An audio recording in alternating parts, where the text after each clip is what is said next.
Hello, this is Angelia. Today's video is about how to make your productive daily routine. So, let's start. Say what you wanna say to me now. I wanna wake up with you in the morning. Something's hella fake to me now. Kadang-kadang kita menganggap diri kita terlalu sibuk melakukan banyak hal. Padahal semua yang kita lakukan sama sekali tidak produktif. Lalu, bagaimana caranya untuk membuat hari kita menjadi lebih produktif? Ada 7 cara yang akan saya bagikan untuk bisa membuat kalian menjadi lebih produktif.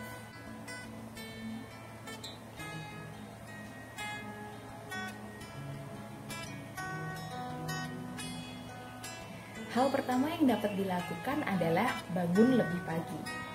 Dengan bangun lebih pagi and be morning people, ada banyak hal seru yang dapat kita lakukan setiap hari. For example, we can do workout. Kalau mungkin kita adalah orang-orang sibuk yang tidak pernah bisa untuk olahraga, ada banyak cara untuk berolahraga. Selain kita bisa bersepeda mungkin, atau mungkin kita bisa lari pagi, atau jika kalian memang tidak punya waktu untuk lari pagi atau bersepeda, kalian bisa saja melakukan routine workout with the applications from your phone.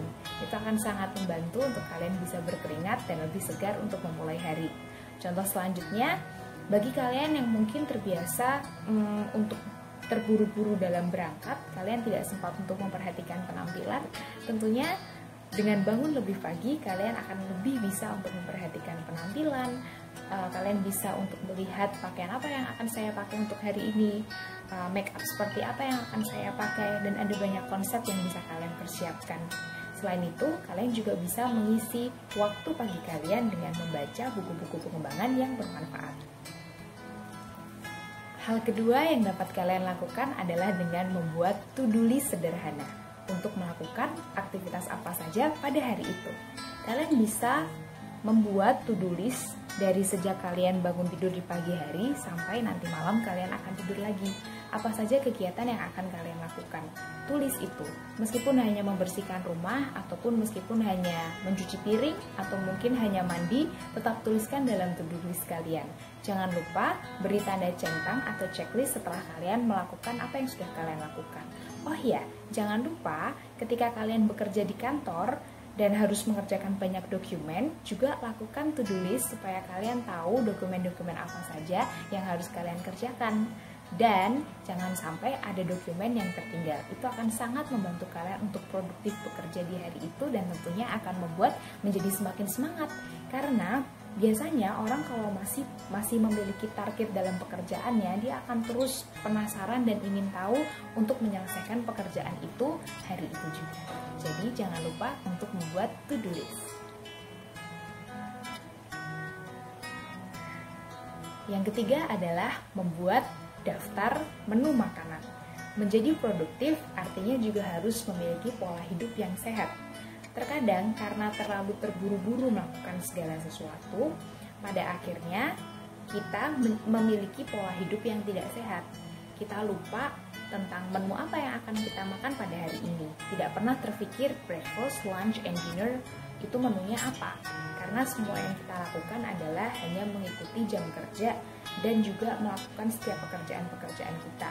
Padahal tubuh kita sendiri juga butuh asupan nutrisi, bukan? Kadang makanan hanya menjadi sesuatu yang lewat. Yang penting ada makanan-makanan instan. Aku bisa beli di luar junk food yang cepat saji supaya bisa membantu aku untuk makan lebih cepat. Nah, padahal itu menjadi tidak sehat. Kalau tubuh kita sakit, tentunya ada banyak hal-hal produktif yang tidak bisa kita lakukan. Nah, dengan membuat daftar menu breakfast, lunch, and dinner, kalian akan lebih berpikir kira-kira kalian akan masak apa ya menu untuk hari itu, dan kalian akan lebih belajar untuk berkreasi, memasak menu-menu sederhana, berbelanja menu-menu sehat.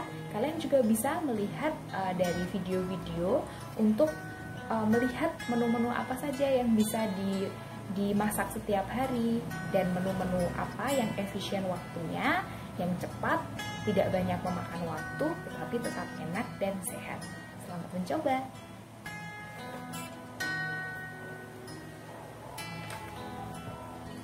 Selanjutnya adalah membaca buku-buku pengembangan.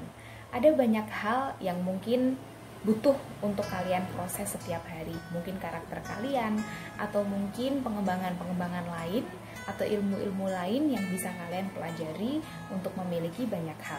Nah, biasakan untuk membaca kurang lebih 2 bab per hari. Karena membaca sangat baik untuk membantu kalian menghindari demensia atau kepikunan ketika kalian sudah tua nanti. Selain itu juga membaca adalah jendela dunia. Jadi kalian bisa mengetahui banyak hal dan juga bisa menambah pengetahuan dari buku-buku yang kalian baca. Nah, dengan membiasakan membaca 2 bab dari 1 buku per hari, itu akan sangat membantu kalian untuk produktif. Kalau misal kalian memiliki banyak waktu untuk membaca buku, kalian bisa saja loh membaca sehari 3-4 buku per 2 bab sehari. Nah, itu akan jauh lebih efektif dan akan jauh lebih membuat kalian fokus dibandingkan kalian membaca 1 buku tebal 1 hari. Karena ketika membaca 1 buku tebal 1 hari, kalian akan lebih tidak fokus, lebih cepat bosan, dan kalian akan lebih sering untuk men-skip halaman-halaman yang penting.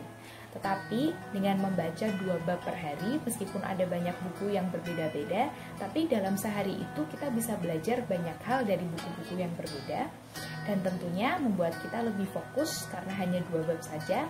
Dan yang terakhir adalah membuat kita lebih mengerti apa saja yang saat itu sedang kita pelajari.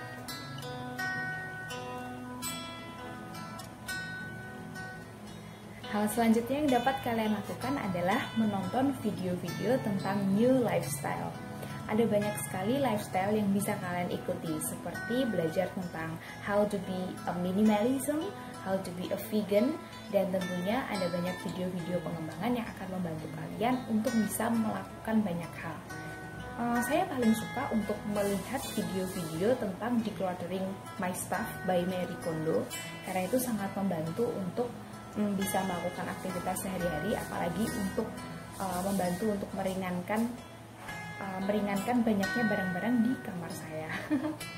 Selain itu juga bisa untuk belajar ke hidup minimalis itu seperti apa sih. Selain itu, saya juga suka sekali untuk belajar tentang menu-menu tentang vegan. Itu akan sangat membantu sekali dalam pengembangan akan hal-hal yang bisa kita pelajari, karena belajar itu tidak harus melalui kursus ataupun sekolah, tapi juga bisa melalui buku-buku dan video-video yang kita tonton. Hal keenam adalah mendengarkan podcast. Nah, bukan berarti kalian itu tidak boleh untuk mendengarkan lagu-lagu favorit kalian. Tentu saja kalian boleh mendengarkannya, dan kalian punya waktu-waktu khusus untuk mendengarkan lagu-lagu itu. Nah, hanya saja jangan mendengarkan lagu ketika kalian ingin melakukan sesuatu yang produktif atau ketika kalian melakukan suatu pekerjaan, karena lagu-lagu itu hanya akan memberikan sesuatu yang emosional terhadap diri kita dan membuat kita lambat dalam menyelesaikan pekerjaan kita. Ada baiknya kalian mendengarkan lagu-lagu sebelum kalian tidur, atau jika kalian sangat suka untuk mendengarkan lagu, kalian bisa untuk mendengarkan musik-musik klasik yang akan membantu kalian untuk fokus dan rileks terhadap pekerjaan kalian. Nah, salah satu hal yang sering saya lakukan untuk membuat diri saya lebih produktif adalah dengan mendengarkan podcast. Tetapi podcast-podcast yang memiliki makna atau hal-hal yang berhubungan dengan passion saya.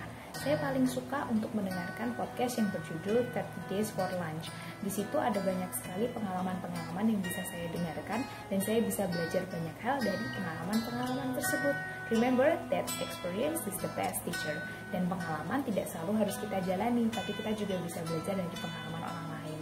Kalau kalian tipe orang yang sulit tidur, kalian juga bisa mendengarkan podcast-podcast yang bertemakan dongeng, seperti Story You to Sleep yang dapat kalian dapatkan dari podcast Story Behind Happiness, dan itu akan sangat membantu kalian untuk melakukan banyak hal lebih produktif. Jadi mulai sekarang dengarkan podcast. Hal terakhir yang dapat kalian lakukan adalah dengan menyelesaikan pekerjaan kalian dalam waktu 30 menit sampai 1 jam. Jika ada target, maka kita akan menyelesaikan pekerjaan kita dengan fokus dan lebih cepat. Usahakan dalam menyelesaikan setiap to-do list yang telah kita buat tadi, selesaikan dalam waktu kurang dari 30 menit sampai 1 jam. Misalnya saja kalian membersihkan seluruh ruangan yang ada di rumah, selesaikan dalam waktu 30 menit sampai 45 menit. Dengan cara kalian bisa membuka clock atau kalian bisa mengatur jam kalian lewat handphone ataupun lewat apapun dan bunyikan itu sehingga kalian bisa mengalarm aktivitas kalian dalam 30 menit sampai 1 jam. Nah, selain itu juga akan membuat kita jadi lebih fokus dalam menyelesaikan pekerjaan kita dan membuatnya menjadi efisien.